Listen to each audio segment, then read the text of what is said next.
My name is Cleo, and this is my story. And before I get into it, I just need to say, if you've ever poured your entire soul into something, only to have someone try and steal it in broad daylight, then I need you to listen. Let me know in the comments that I'm not just screaming into the void, because for a long time that's exactly what it felt like. Your support means more than you know. The world of elite culinary arts isn't what you see on television. It's not about celebrity chefs screaming and throwing plates. It's not about celebrity chefs screaming and throwing plates. It's quieter than that. It's a world of immense pressure, of silent judgment, of 1,000 tiny details that separate perfection from failure. It's a world I had dreamed of entering since I was a little girl, watching my grandmother roll out pasta on a flour-dusted wooden board. For me, food wasn't a career. It was a language. It was the only way I knew how to speak from the heart. Getting the scholarship to the Aurelian Institute of Culinary Arts wasn't just a dream come true, it was a statistical improbability. The AICA is the Harvard of kitchens, the Juilliard of gastronomy. Its graduates run the world's Michelin-starred restaurants. Its dean, Easton Thorne, was a legend, a man whose name was whispered with a mixture of reverence and fear. The scholarship was my only way in. I didn't have a trust fund or a famous last name. I had 2 part-time jobs, calloused hands, and a palate that could distinguish 5 types of basil by scent alone. The final competition, the Golden Ladle, was the culmination of 2 years of relentless, back-breaking work. It wasn't just a trophy. The winner received a 6-figure seed investment, a partnership with a global restaurant group, and a feature in every major food publication on the planet. It was more than a career maker. It was a life maker, and I was poised to win. My final dish was a deconstructed bouillabaisse, a testament to my grandmother's teachings, but refined with modern techniques I'd mastered at the Aurelian. The saffron-infused roux was perfect. The pan-seared rouchette was crisp. The clear, intensely flavorful broth was a thing of beauty. I had 5 minutes left on the clock. I could feel the victory in the air. The judges were already looking at me with that rare expression of genuine awe, and that's when it happened. A sharp gasp from the other side of the stage. All heads turned. It was Granger, my rival. He was standing over his station, his face a mask of theatrical horror. He pointed a trembling finger at his own dish, a mangled, over-salted mess, and then he pointed at me. The cameras, which had been lovingly focused on my dish, swung around. The low hum of the audience fell silent. Then, a voice amplified by the theater's speakers boomed across the stage. It was Dean Easton Thorne. He wasn't at the judges' table. He was striding onto the stage, his face a thundercloud of manufactured righteousness. He didn't ask questions. He didn't investigate. He pronounced the sentence. He stood beside his son, put a protective hand on his shoulder, and looked directly at me. The accusation dripped with venom. He said there had been a clear act of sabotage, contamination of a competitor's station. He said he had multiple witnesses who saw me near Granger's station when I shouldn't have been. He looked at me, this man who held the keys to my entire future, and in front of a live audience and a dozen cameras, he called me a disgrace to the Institute. He declared me disqualified. My scholarship, he announced with a cruel finality, was revoked, effective immediately. I just stood there, my chef's white suddenly feeling like a prison uniform. The heat of the stage lights felt like an interrogation lamp. I saw Granger's face behind his father's back. For a split second, a tiny, triumphant smirk flickered across his lips before he replaced it with a look of wounded innocence. And in that moment, I knew I hadn't just been beaten, I had been framed. The walk off that stage was the longest walk of my life. It was a walk through a graveyard of my own dreams. The silence of the crowd was worse than jeering. It was the sound of 1,000 people believing a lie. No one met my eye. The other students, my friends, my instructors, they all looked away, as if my shame were contagious. I didn't cry. I didn't scream. I felt a strange and terrifying calm, the kind of stillness that comes after a catastrophic explosion, when the air is thick with dust and you can't yet see the full extent of the damage. I made it back to my small dorm room, the one I had kept obsessively clean, a tiny sanctuary of order in a life of chaos. Tucked under the door was a crisp, cream-colored envelope, bearing the Aurelian Institute's embossed logo. It wasn't a letter, it was a legal notice. My scholarship was formally terminated. My student access was revoked. I was to vacate the premises within 24 hours. They didn't even have the decency to wait until morning. The efficiency of the execution was its own special kind of cruelty. That's when the calm shattered.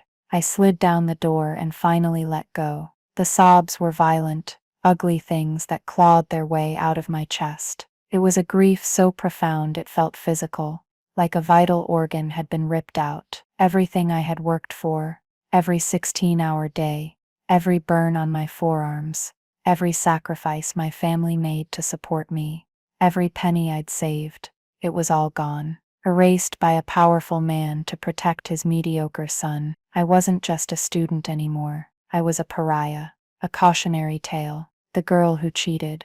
I must have stayed on that floor for hours, the polished hardwood cold against my cheek, and in that darkness, my mind started to rewind, searching for the beginning of the rot. It's funny how a single moment of betrayal can cast a new, harsh light on the past, revealing the true shape of things you once accepted as normal. I remembered the day I got the scholarship letter. I was working a double shift at a greasy diner, the smell of fried onions clinging to my clothes. I opened the email on my phone during a break, huddled in the back alley next to the dumpsters. The words "full tuition scholarship" seemed to glow on the screen. I didn't feel triumphant. I felt a wave of impossible relief, so intense it made my knees weak. It was my ticket out. It was proof that talent could, just maybe, outweigh privilege.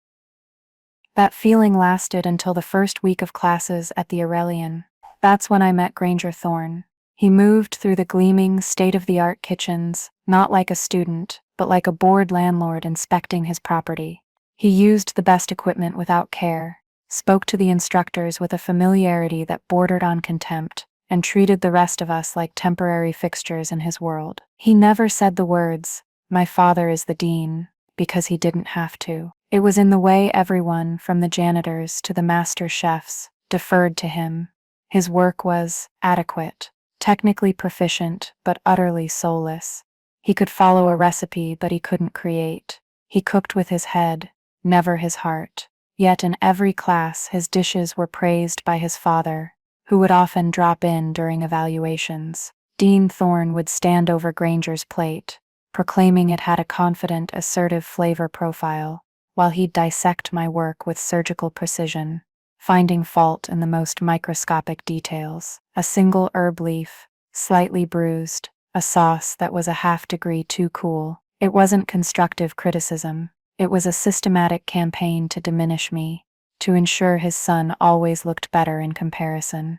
I started noticing the small things, the way a pinch of rare saffron would go missing from the communal pantry, only to appear in Granger's station later. The time another student's delicate sugar sculpture for a pastry exam mysteriously shattered moments before judging, after Granger had accidentally bumped into her table. No one ever said anything. Accusing the dean's son was professional suicide. My only real friend at the institute was Lena. She was a pastry student from a small town in Ohio, here on a partial scholarship that barely covered her expenses. She was quiet, brilliant, and perpetually terrified. We bonded over our shared status as outsiders, the ones who had to work 3 times as hard just to be considered half as good.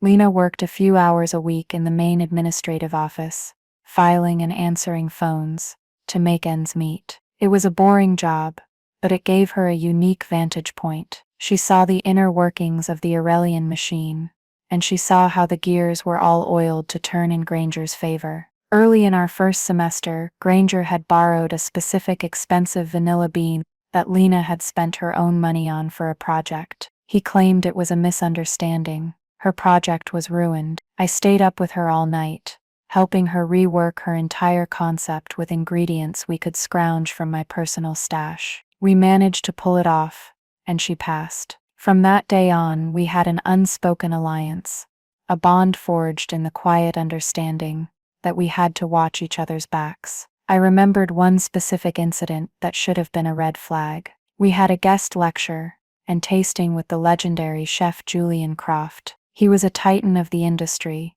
a reclusive genius who rarely made public appearances. He was an alumnus of the Aurelian, from a time before Thorne's reign. He tasted all our dishes in stoic silence. He gave Granger's dish a non-committal nod, but when he got to my plate, a simple rabbit terrine with a cherry mostarda, he stopped. He took one bite, then another. He closed his eyes for a moment. He didn't say anything in front of the class, but as everyone was packing up, he motioned for me to come over. His voice was a low, gravelly rumble. He said, "Your technique is solid, but that's not what's special. You have a palate. You understand balance. It's a gift. Don't let this place," he said, looking pointedly towards the dean's office, "beat it out of you." He then scribbled a number on the back of a business card and pressed it into my hand. He said, "Politics, not talent, ruins kitchens. If you ever need a real one,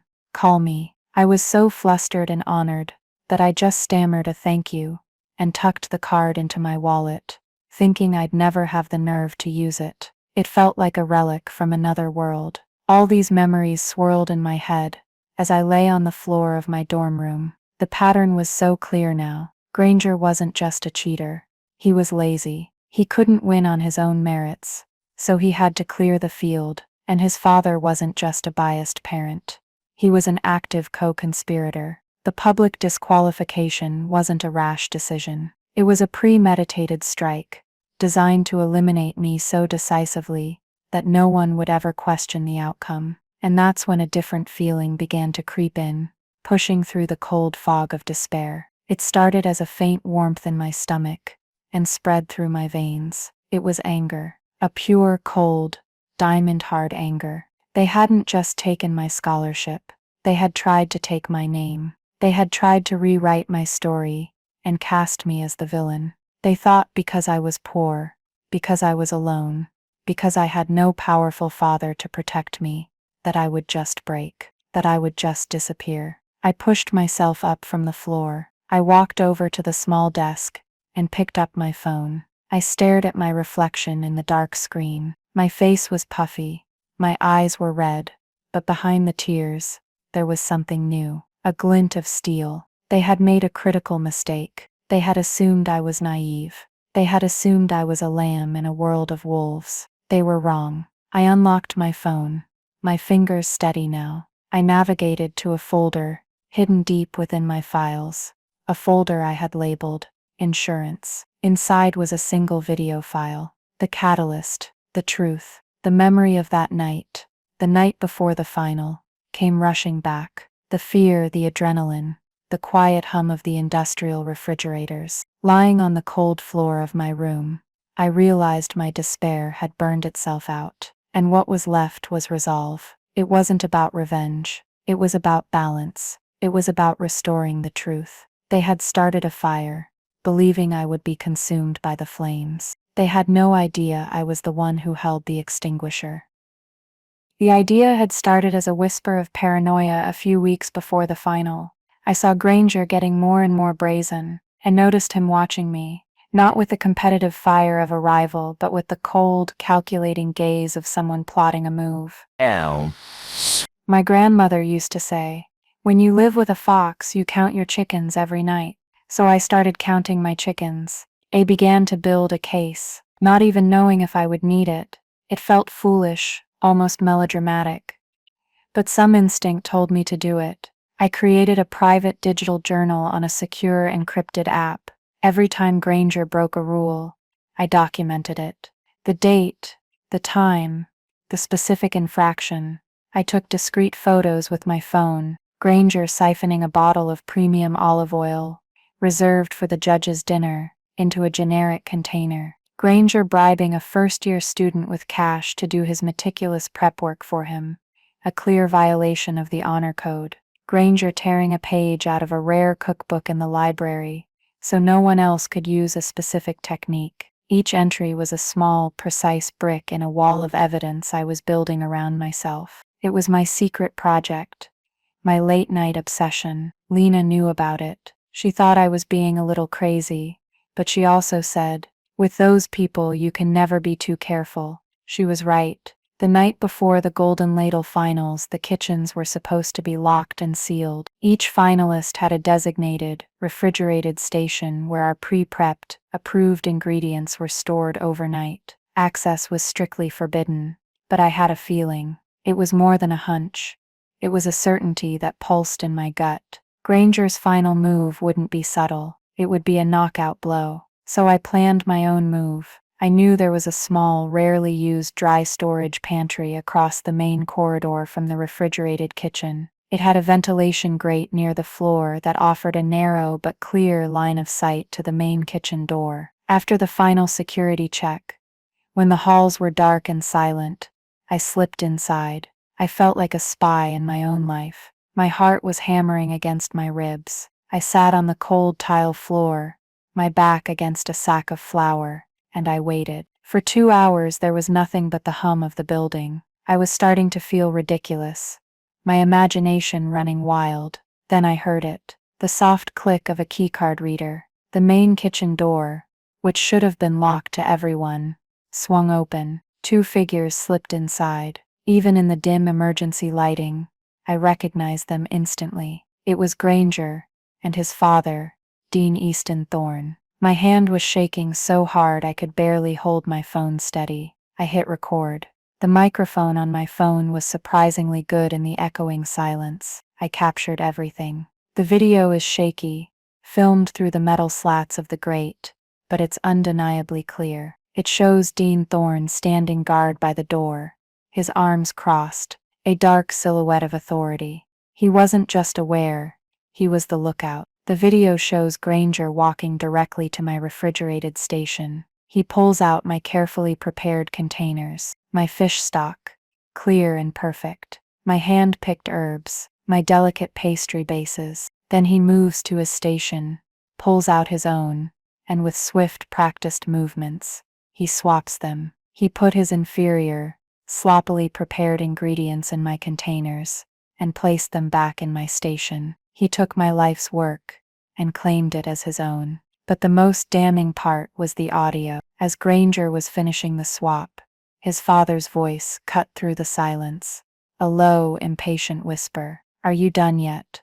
"Let's go," Granger whispered back, his voice tight with nerves. "Almost. What if she notices?" And then came the line that sealed their fates. Dean Thorne's voice was cold, devoid of any emotion. "She won't. And even if she does, who are they going to believe? Just get it done. No one will question me." In that moment, listening to them through my phone, I felt a chill that had nothing to do with the cold floor. It was the chilling sound of absolute power, of a man so confident in his position that he felt he was above truth itself. I stayed hidden for another hour after they left, my body trembling with a mixture of fear and a strange, cold fury. I saved the video to a secure cloud server, then saved it again. I walked back to my room, holding a truth so explosive, I wasn't sure what to do with it. I had decided to wait. I would compete with the sabotaged ingredients. I would try to win anyway. And if I lost, or if he tried to pull something during the final, then I would use it. I never imagined he would use it to frame me for his own crime. Lying on my dorm room floor, the eviction notice a stark white rectangle in the dim light, I knew I couldn't just dump the video online. That would be messy, emotional. It would make me look vengeful. My response had to be as professional, as precise, and as devastating as the attack on me had been. It wasn't about revenge. It was about a clinical, irrefutable presentation of fact. My first call was to Lena. I told her what had happened, and that I had the proof. I heard a sharp intake of breath on the other end of the line. She was scared. "Not for me, but with me," she said. "Cleo, you're holding a bomb. What are you going to do?" I told her my plan. I needed a list. Not the public list of the Aurelian Institute's Board of Trustees, but the real one. Their private email addresses, their direct contact information. the ones they used for sensitive matters. I knew it was a huge risk for her. She was silent for a long moment. I could hear the faint sound of her breathing. She said, "They're trying to erase you, Cleo. They'll do the same to me if they find out." I told her I understood. I told her not to do it if she felt it was too dangerous. But then her voice firmed up. She said, "No, remember my vanilla bean. It's not just about you anymore. This has been coming for a long time. They're meeting tomorrow. The staff is whispering. Thorne is building a narrative, painting you as some unstable, jealous competitor. I'll get you the list." While Lena worked her magic, I began to assemble my case. The video was the centerpiece, but on its own, it could be dismissed as a one-time out-of-character lapse in judgment. I needed to show that this wasn't an anomaly. It was the culmination of a pattern. I opened my digital journal, the insurance file. I spent the rest of the night compiling everything into a single, meticulously organized PDF. I titled it, "A Documented Pattern of Academic Misconduct by Granger Thorne, Enabled by Dean Easton Thorne." It was chronological. Each entry had a date, a time, a description of the event, and where applicable, a time-stamped photo. I cross-referenced everything with the official school schedules and supply requisition forms, copies of which Lena had discreetly sent me weeks ago. It was a cold, factual, and undeniable indictment. It showed a system not just of cheating but of institutional corruption, all designed to prop up one undeserving student. As I put the finishing touches on the document, I remembered the business card Chef Julian Croft had given me. I dug through my wallet and found it, slightly worn at the edges. His name was printed in simple, elegant font. No title, just a name and a number. I stared at it for a long time.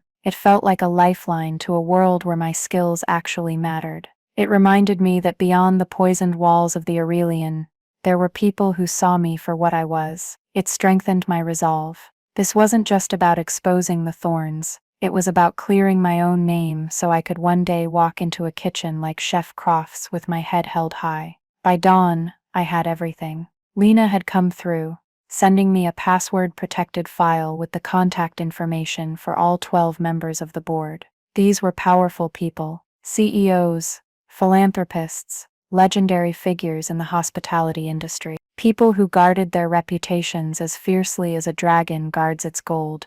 They would not take kindly to a scandal that threatened to tarnish the name of an institution they governed. My plan was set. I wasn't going to leak this to the press. I wasn't going to post it on social media. I was going to perform a quiet, clean, surgical strike directly into the heart of the power structure. Thorne thought he was the king of this little castle. He was about to find out that even kings have to answer to the council that funds their kingdom. The sun was just starting to rise, casting long shadows across my now packed boxes. I sat at my small desk, the air humming with a nervous energy. This was the moment. The first move in a war I never wanted to fight, but now had to win. I drafted a new email. My tone was not that of a victim. It was the tone of a concerned stakeholder. Calm, professional, unemotional. The subject line was carefully chosen.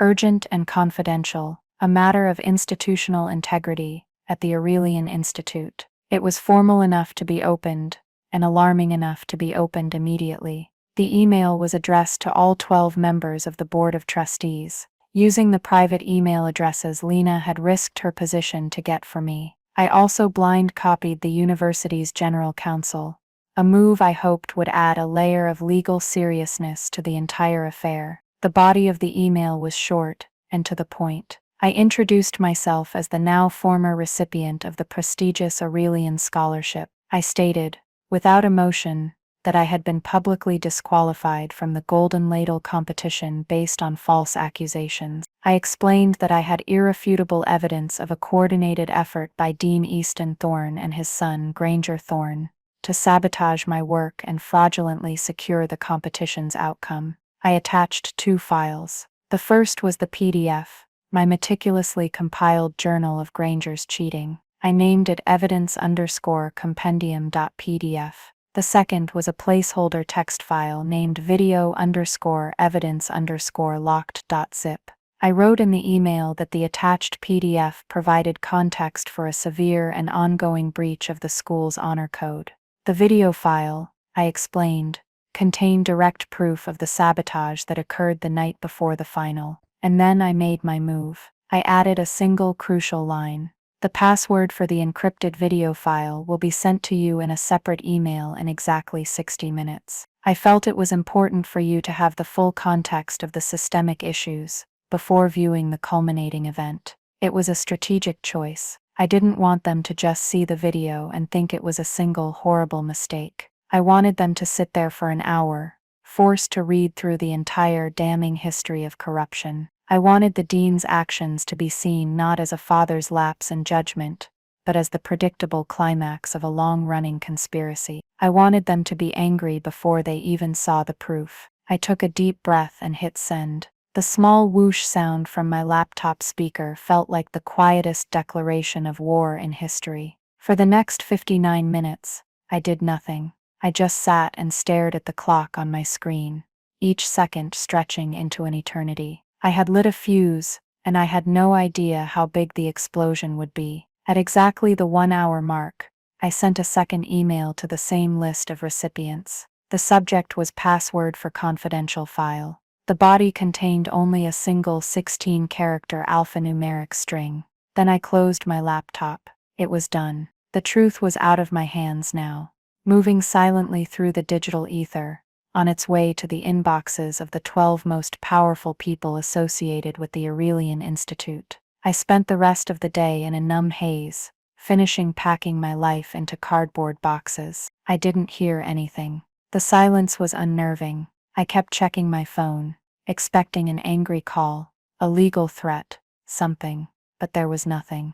The next morning, my phone buzzed. It was a text from Lena. 3 words. All hell broke loose. My heart started pounding. I called her immediately. She spoke in a hushed, frantic whisper. She said an emergency. All hands board meeting had been called for 8 a.m. It was unscheduled, mandatory. No one knew why. Then around 9, Dean Thorne had been summoned from his office. Lena was at the front desk, and she saw him walk past. She said he looked irritated, annoyed, like he was being inconvenienced. An hour later, she saw him leave the boardroom. The irritation was gone. His face, she said, was the color of ash. He looked like he'd seen a ghost.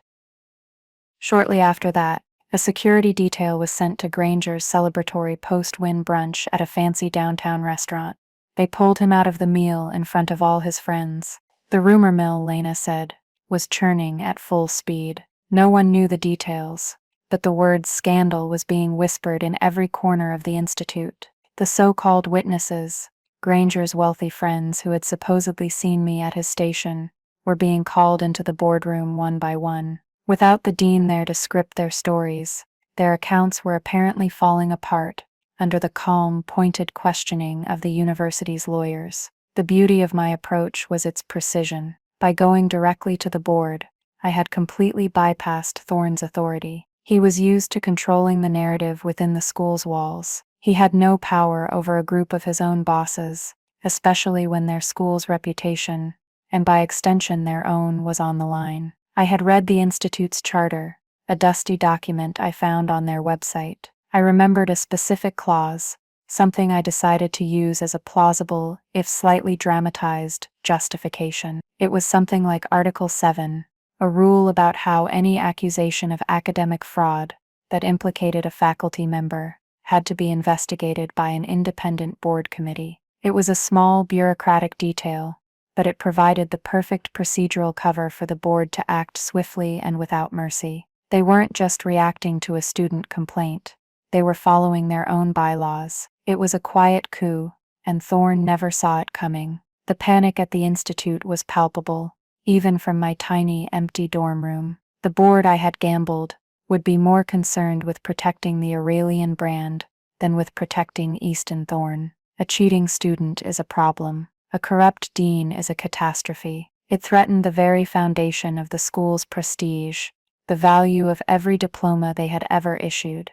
They had to cut the cancer out, and they had to do it fast. The first public crack in the dam appeared 2 days later. It wasn't a press release from the school. It was a blog post from a well-known, notoriously sharp-tongued food critic and industry insider. The headline was explosive: "Poison at the Aurelian. Sources: alleged Golden Ladle competition, rigged by Dean for Son." The article was brutal. It laid out the accusations in detail, citing anonymous but impeccably placed sources from within the institute. It didn't mention my name, referring to me only as a brilliant scholarship student who was wrongfully disqualified. But the message was clear. My silent, surgical strike had worked. Someone on the board had leaked the story to ensure the pressure stayed on. The fallout was immediate and catastrophic for the school. The primary sponsor of the Golden Ladle, a multinational luxury appliance brand, announced they were suspending their relationship with the Aurelian Institute pending a full investigation.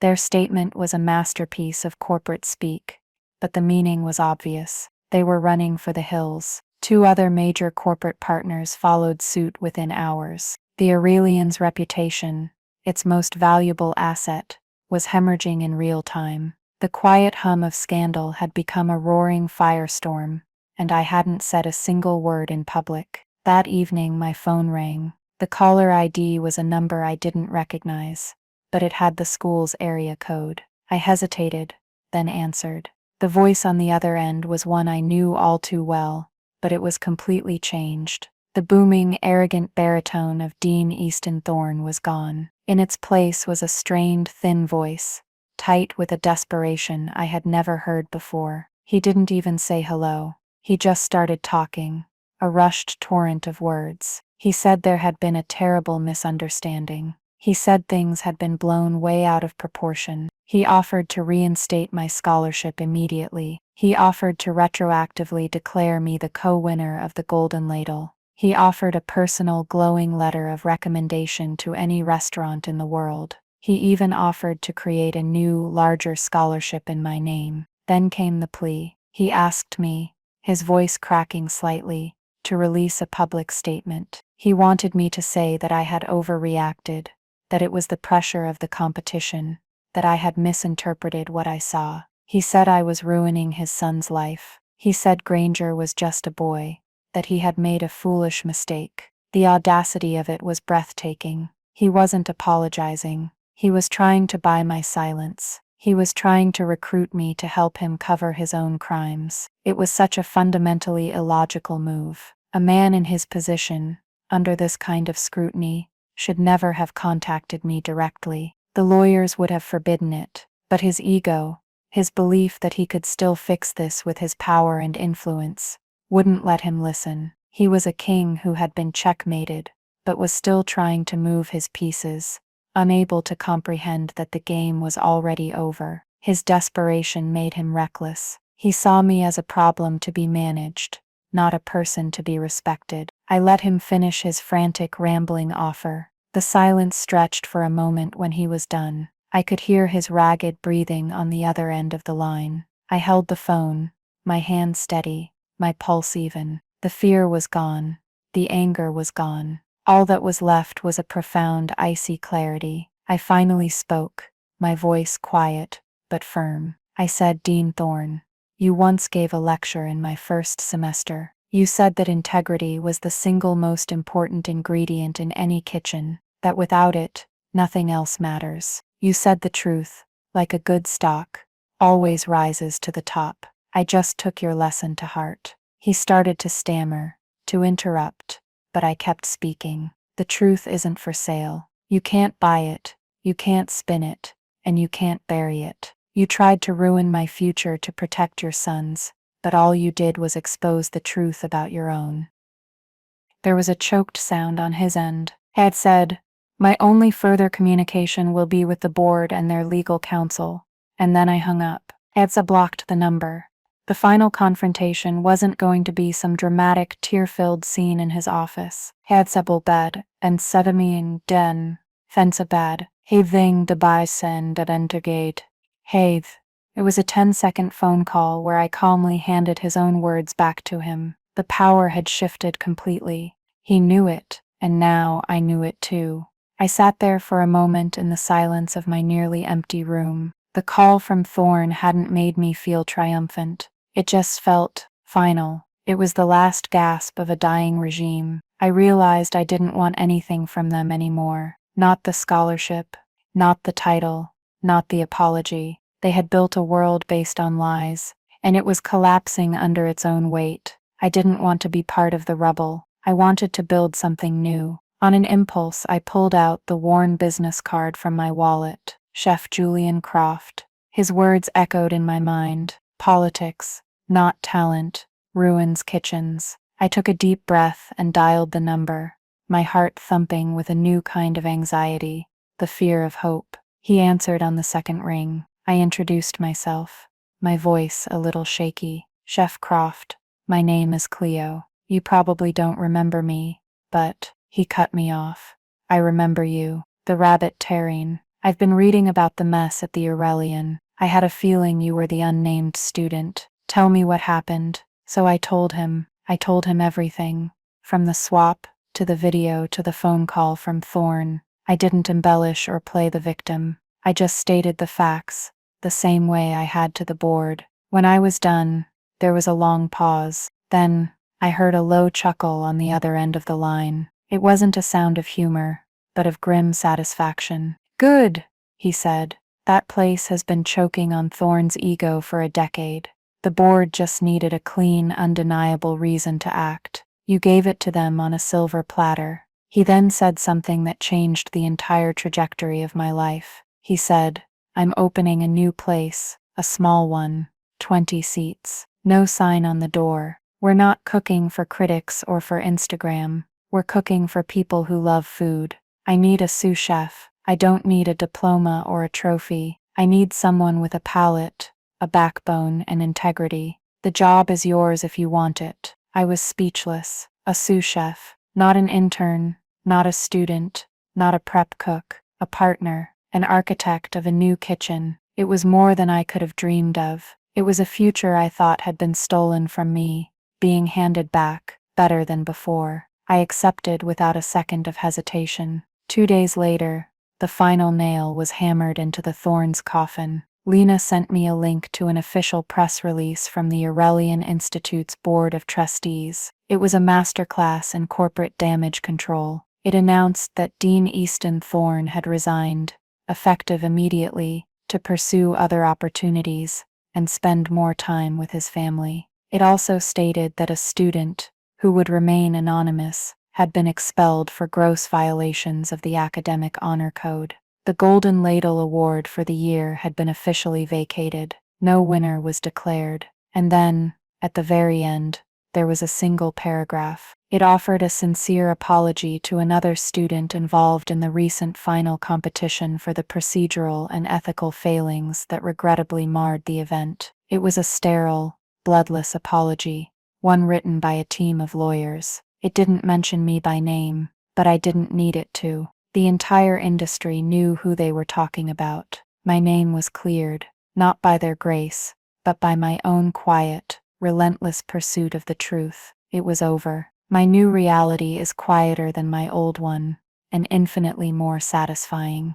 The kitchen I work in now, Chef Croft's kitchen, is a sanctuary of focus. There are no politics, no ego, no shortcuts. There is only the work. The clean, honest, demanding work of creating something beautiful. The only sounds are the sizzle of a hot pan, the sharp chop of a knife, the low murmur of professionals working in perfect sync. I'm no longer a student trying to win a prize. I am a chef. I am an architect of flavor. My hands, once burned from stress and haste, are now steady and sure. I taste a sauce not for a grade, but for the ghost of a flavor that will elevate it from great to unforgettable. I am not just surviving, I am thriving, in a place built on the very principles Easton Thorn preached, but never practiced. Last week, I received a large, stiff envelope in the mail. It was from the Aurelian Institute. Inside was a printed copy of their public apology,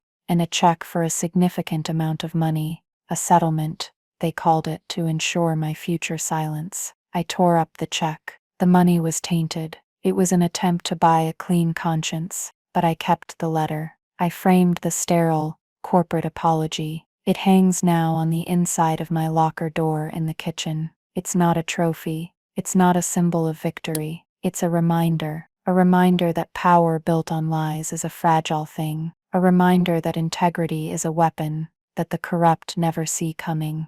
They tried to erase my name, but in the end, they only succeeded in erasing themselves. My story was not about revenge. It was about reclaiming my own narrative, proving that the truth, no matter how deeply it's buried, will always, always find its way into the light. And that's the real lesson here. For anyone out there who has been underestimated, overlooked, or had their work stolen by someone with more power and less talent, your worth is not determined by their opinion. Your future is not in their hands. The most powerful tool you have is the truth, and the quiet, relentless work you do when no one is watching. They can create a lot of noise, a lot of drama, a lot of chaos, but in the end, competence is quiet, integrity is silent, and the truth has a weight that will eventually bring any empire of lies crashing to the ground. Have you ever been in a situation like this, where you had to fight to reclaim your own story?